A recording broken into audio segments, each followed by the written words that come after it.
Hello guys, आं दिनै नोंथांमोननो बे भिडिअखौ बानाया होननानै सानदोंमोन दायो 4-5 जाबाय साननि जे लाइटआ गैला बेनिखायनो नोंथांमोना दिनैनि भिडिअखौ मोजां नुनाय नङा आं होननानै आं सानदों बे क्वालिटिया बांद्राय जानाय नङा थेवब्लाबो नोंथांमोना नायसाबदो स' हेल' गाइस वेलकाम बेक टु दा चेनेल बर' मिक्सार स' दिनै आं नोंथांमोनजों ओरैबायदि मोनसे टपिकनि सायाव सावरायगोन टपिकआ जाबाय एडिक्सन जे जों गासै खामानियावनो जों एडिक्ट जालाङो जायखिजाया खामानिखौ जों मावबाय थायोब्ला बे खामानिनि फारसे जों एडिक्सन जालाङो बेबायदिनो जानाय लोंनायनि फारसेबो बे एडिक्सना जालाङो साप'ज सासे सुबुङा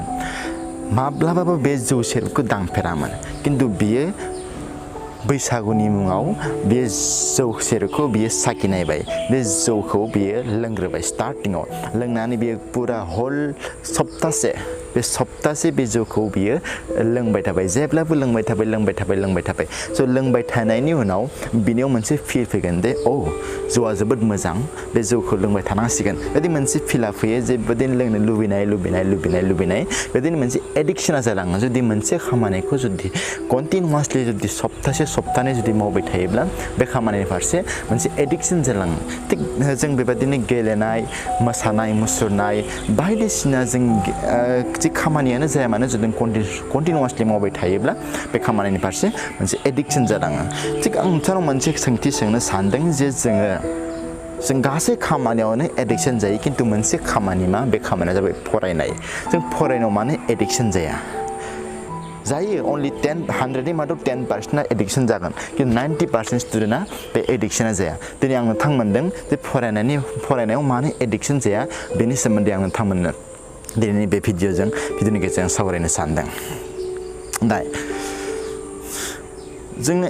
एडिक्सन नांगौ जायोब्ला जोंनो कन्टिनिउवासलि खामानिखौ जों मावबाय थानांगोन जों सप्तानै जुदि कन्टिनिउवासलि मावबाय थायोब्ला मोनसे खामानिनि फारसे जों एडिक्सन जालाङो खिन्थु जों फरायनायनि बेलायाव नाय सासे फरायसाया फरायोब्ला बे सानसे साननै मोजां फरायगोन बेनि उनाव बियो गुबुन माबा मोनसे प्रग्रामनि थाखाय गुबुन माबा मोनसे जाहोननि थाखाय बे कन्टिनिउवासलि रेगुलारलि फरायनायखौ लांनो हाया जायनि थाखाय जोंनि गेजेराव जि एडिक्सन बे एडिक्सना बायलाङो साप'ज दिनै सासे गथ'आ 2 आवार्स फरायदों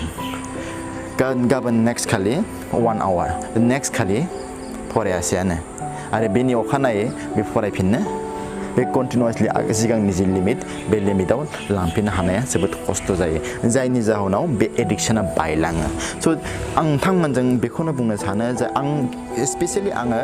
जायफोर हायार सेकेन्डारि बा 8, 9, 10 बेफोराव फरायबाय थानाय फरायसाफोरखौ लानानैसो आं खोथाफोरखौ बुंबाय थायो स' जायफोर फंबाय बिनानाव नोंथांमोना जुदि फरायबाय दङब्ला जुदि फरायनायनि फारसे जुदि एडिक्सनखौ लांनो लुबैदोंब्ला नों जेब्लायबो मिनिमाम सप्तासे नों कन्टिनिउवासलि रेगुलारलि साप'ज दिनै 3 घन्टा फरायदोंब्ला गाबोन 3 घन्टा नेक्स्टआवबो 4 घन्टा हायोब्ला नों बेनिफ्राय मोनसे 1 घन्टा बाराय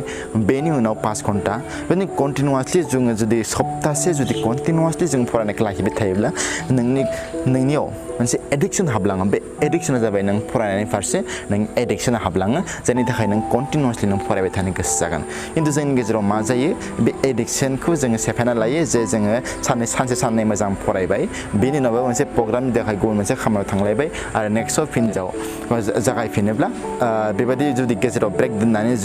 जागायफिननो एसे खस्थ' जायो बेबायदि जायोब्ला जोंनि गेजेराव जि एडिक्सन बे एडिक्सना बायलाङो स' नोंथांमोना जायफोर उन्दै फंबाय बिनानाव नोंथांमोना जुदि फरायनायाव एसे गोसो होनो लुगैदोंब्ला फरायनायनि फारसे जुदि एडिक्सन लांनो लुबैदोंब्ला नोंथांमोना खमसे खम सप्तासे कन्टिनिउवासलि फराय अब्लानो नोंनि जि एडिक्सन फरायनायनि फारसे जि एडिक्सन बे एडिक्सना बारायलांगोन स' दिनैनि बे भिडिअआ बेखिनियानो थ' भिडिअखौ मोजां मोनोब्ला लाइक खालाम शेयार खालाम आरो लोगोसे चेनेलखौ साबस्क्राइब खालाम थेंक इउ